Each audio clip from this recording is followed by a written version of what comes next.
श्री राधे राधे नमस्ते। होली के गीत भगवान जी के संगे होली खेले के सबके ऊ भगवान जी से आशीर्वाद मांगल जाई। हे भगवान जी सभी के अपने रंग में रंग ली और सबके अपने साथ लगाने शक्ति और भक्ति दी। होली खेलत हो होली खेलत हमारे गोपाल फागुन नियराई। होली खेलत हो होली खेलत हमारे गोपाल फागुन नियराई। मारे नगे नावा गिरेला बिंद्रा बनामा मारे नगे नावा गिरेला बिंद्रा बनामा। भाला जमुना के हो भाला जमुना के नसीब खुल जाई। खेले न हमर गोपाल होली भाला जमुना के हो भाला जमुना के नसीब खुल जाई। खेले न गोपाल होली दूसरा ही गे नावा वही दूसरा ही गे नावा वही बरसाने में गिर। दूसरा ही गे नावा बरसाने में गिर। जहाँ राधा के हो जहाँ राधा से जोड़ी मिली जाई।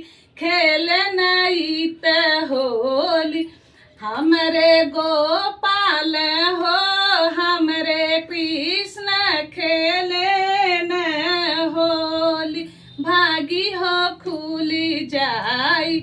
तीसरा ही गे नामा वही बिंद्रा तीसरा ही गे नामा से झरिया पर गिर। तीसरा ही गे नामा से झरिया पर गिर। ओही से झिया के हो ओही से झिया के भागी खुली जाई।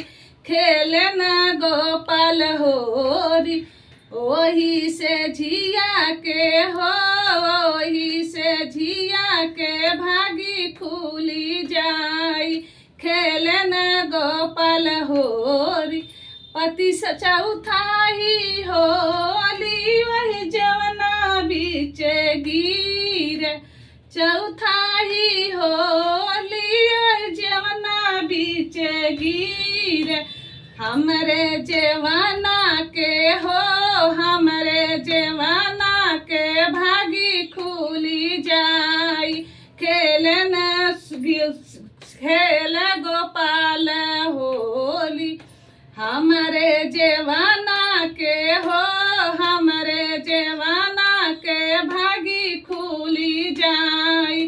गोपाल खेल होरी पांचवाही होरी खेल गोपाल जमुना तीर। पांचवाही होली खेल गोपाल जमुना तीर। सारी सखियन के हो सारी सखियन के भागी खुली जाई। खेलई त होली। राधे राधे।